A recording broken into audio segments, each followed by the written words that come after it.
It's Talk Funny, a podcast by Mark Bailey and other comics from all over. We came to Japan to have people walking toward us on the right and inevitably they cross in front of us, nearly colliding just to get to the nearest wall. The Talk Funny podcast from NagoyaRadio.com and Nagoya Comedy. Here's Mark Bailey. Mark Bailey back with Toufic. Welcome back, Toufic. Thank you. We were talking last week about COVID and how it's changed. We're in the COVID era now. And I look back, even a year and a half ago, things were so different. Mm-hmm. No more high fives. Nobody's high-fiving anymore. Nobody says, hey, would you hold my beer? Nobody says that anymore. Nobody says, hey, you got to taste this hummus. You've got to taste this. No, I don't have to. I don't have to taste it. If I drop a pen on the floor, used to be if someone picked it up from me, I would say, thank you. Now I say, don't touch it. Thank you. Right. Yeah. I have to come up with other things to get men's attention. Hi, Joe Heinemann.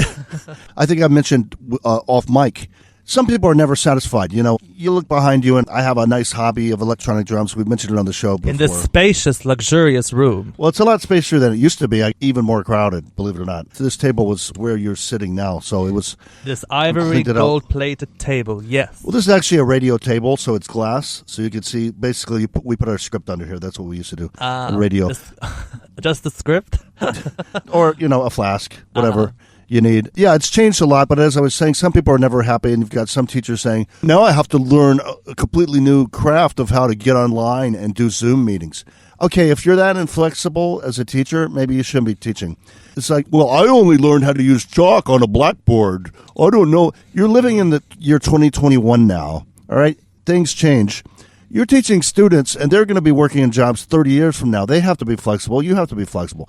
And you're getting paid to sit at home, for me, my office, my man cave, and look at zoo videos or porn or whatever you want on your time off. You have a lot more time off. It takes 3 hours to get to some of these schools, round trip. And you're barely employable to begin with, so who do you think you are to complain? Just get with the program, stay employable, and do what you're supposed to do. You're lucky. Damn peasant. You're lucky you have a job. Think of the factory workers. A lot of people who can't go to work. They're being shut down, and the restaurant industry's been decimated. And you know what? If you are having a bad day and you're complaining about work, just go to nightflirt.com to talk to a girl about it. I knew you were going to bring it back around. I would, yes. We actually have a common bond with your business. This is not my business so much. It's just the friends that I've made. They work in the bar hostess industry, and I call them VWs. And it stands for vodka ho. Vodka ho. Yeah, that's not how you spell ho, though. But, okay. Well, it was originally with a W, right? Yes.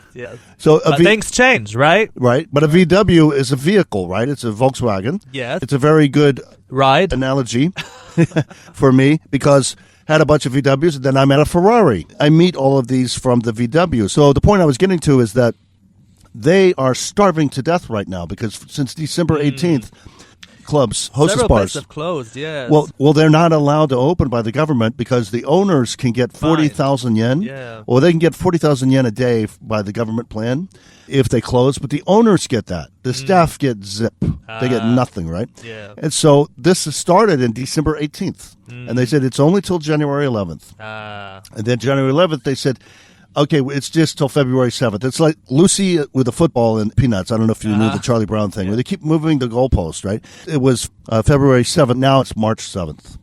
It might go to May, and they are literally starving. They all live with my friend, 4 to 5 in a tiny, smaller than this place. They're all in the same bed. That's the fun part. But I'll just do cam work. My goodness, you're doing half the work already by being a hostess. Just stay at home. Just be a hostess on the camera. That's the funny thing is that they're not tech savvy, right? And so you've given me an idea, my friend. Yes, and congratulations. I'll take the 5% cut. They should be working. They already have Wi-Fi. They do. There's no excuse That doesn't anymore. make any sense. Yeah. This is how bad it is. But I met one from Uganda, and she had to have this special operation. Uganda. I'm sorry, Uganda. Yo mama. You gotta be kidding me. Where are you from, yo mama? Where'd you get that body from? Where'd you get that body from? Sounds like if 50 Cent became the president of Uganda. I'm changing this to Uganda. That's the Will.i.am song.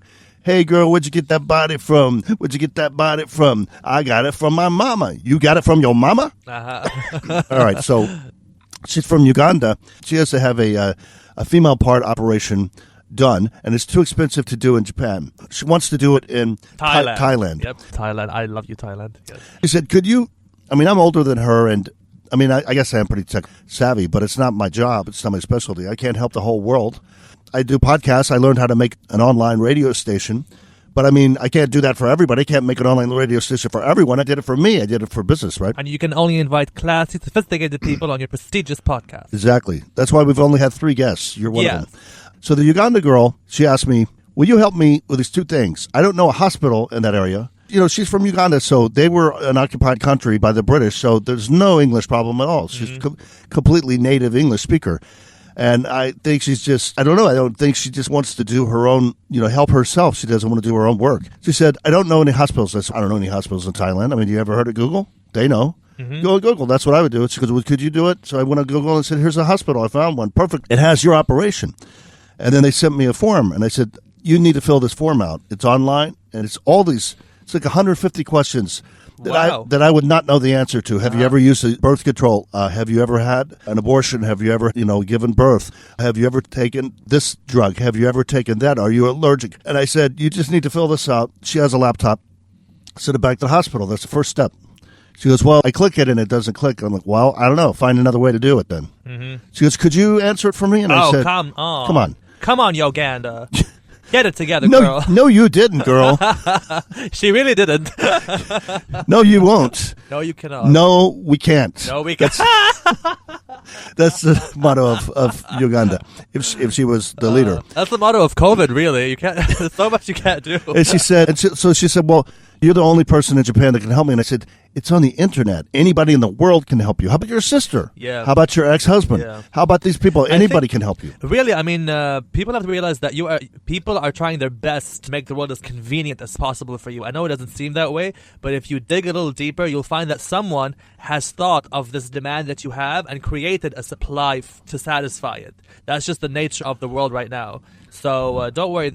Like, if I'm able to send a lot of money back home through these different avenues, surely you can answer a 150 questionnaire about your lady parts, Uganda. Yeah, and I said, it's actually not even ethical. I mean, I'm not supposed to know all this. I don't care to know all of this information about you. Oh, when is your period? I'll entice him. When is your period? All of these kind of things. And I said, if I did it for you, which I will not, which I can't, it's impossible. That's 300 emails. It's 150 times I'm asking you individual questions, 150 back. She said, well, if I can't fill that form out, what happens? I said, well, the hospital wants you to fill out the form, so my advice is find a way to do that. Yeah, and who are you? Are you like a spokesperson for the Thai hospital sector? Yeah, I mean, that'd be really funny. I have a job, right? I say this to a lot of people who ask me to help them with things, and I say, you are an adult, right? I'm just checking. I'm an adult and you're an adult, so why are you asking me? You can still be kind, but you can't really, we say in Arabic, you can't ride someone. Yeah. You have to really do what you can. I think because she's like a hostess, she's used to men just doing whatever she wants for them. Yeah. But yeah, you're not in the host club anymore, honey. It doesn't work when the sun is up. She said, I don't know how I'm going to do that. And I said, Tony Robbins, which I don't like these self-help guru guys, but there's this one affirmation that I do like. You're supposed to get up in the morning and tell yourself this, look in the mirror, but I don't do that. I say that to other people. What you're supposed to say in the mirror is, I'm a smart person. I can solve my problems. I can do what I need to have done. I'm a grown person, I'm a smart person, and I can solve problems. So I say, you're a grown person, you're a grown adult, and you can solve your own problems. And you're living in a country that allows you to do this. It's not like a failed state. Yeah. So I think it's basically, they get you with, I have this operation, and if I don't have this, I will be debilitated. You get the sympathy. It's like, will you help me? Well, of course, I would say yes. Of course. I mean, what do you want? Aside from money. But also, when I think about it, time is, if not more than money, it's worse for me. Yes. What am I supposed to, escort you to Thailand? Am I supposed to, do you want me to have the escort? Do you want, that's Toufic's shop. Do you want me to get the operation for you? I mean, would that help? I mean, I'm doing it all myself anyway. I might as well just get the operation, right? It's ridiculous. So she said, well, if I can't get this done, I guess I can't have it, the operation. I said, well, that's true, miss. That's true, ma'am. Yeah, if you can't help yourself, why am I helping you? The least she could do is fill out at least half of them. Just do her best, and then if she reaches a dead end, then you can be the hero that saves the day. The problem with that form is that's for insurance. So if you lie on the form, or if I give false information, I'm liable for her. She's liable. Is the form in Ridiculous. Japanese? No, it's in English. Oh, I don't there's see no what the excuse, problem is. Uganda. No What's the excuse, problem? girl. And the Thai hospital speak fluent English. They're fine. Really? Yeah, they're fine. That's great. No problem. Okay, we're going to wrap this up. This is Mark Bailey and Toufic for Talk Funny.